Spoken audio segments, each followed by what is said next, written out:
കർത്താവായ യേശു ക്രിസ്തു താൻ ക്രൂശിൽ തന്റെ യൗവന രക്തം ഒഴിക്കപ്പെട്ടത് ഒരു തെറ്റും ചെയ്തിട്ടല്ല.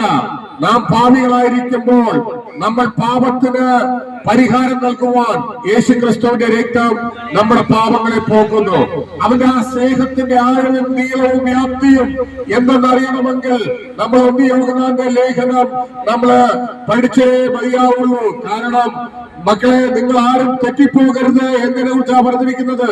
ഇത് അന്ത്യകാലമായാൽ യേശു ക്രിസ്തുവിന്റെ സ്നേഹത്തിൽ നിങ്ങൾ വേരൂന്നി നിങ്ങൾ വളരണമെന്ന് കർത്താവ് ആഗ്രഹിക്കുന്നു. കാരണം എന്തെന്ന് ചോദിച്ചാൽ യേശു ക്രിസ്തുവിന്റെ സ്നേഹത്തിന്റെ നീളവും വീതിയും വ്യാപ്തിയും ഇവിടുത്തെ ഒരു തത്വചിന്തകന്മാർക്കും പറയുവാൻ കഴിയത്തില്ല. കാരണം എന്തെന്ന് ചോദിച്ചാൽ യേശു ക്രിസ്തുവിന്റെ സ്നേഹത്തിന്റെ ആഴം അത്രയും വലുതാണ്.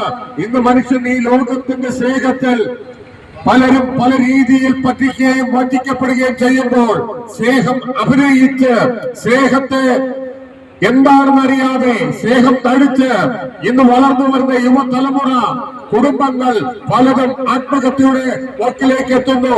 യാഥാർത്ഥ്യമാണെന്ന സ്നേഹം എന്നത് ചോദിച്ചാൽ കർത്താവ് യേശു ക്രിസ്തു രണ്ട് കള്ളന്മാരുടെ നടുവിൽ മൂന്നാളുകളിൽ ക്രൂശിക്കപ്പെട്ട ആ സ്നേഹത്തെ നമ്മൾ ഓർക്കുമ്പോൾ ഈ ലോകത്തിലെ ഒരു വ്യക്തിക്കും ആ സ്നേഹം എന്നത് തിരിച്ചറിയാൻ കഴിയത്തില്ല.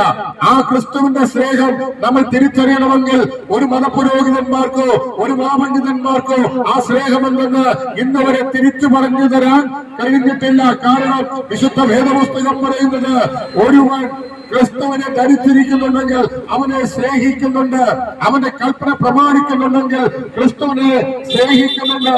ക്രിസ്തുവിന്റെ സ്നേഹത്തിന്റെ വലിപ്പം നമ്മൾ അറിയണമെങ്കിൽ നമ്മൾ തീർച്ചയായും കാൽവരി ക്രൂശിലേക്ക് നമ്മൾ കടന്നു പോയാൽ മാത്രമേ അറിയാവുള്ളൂ.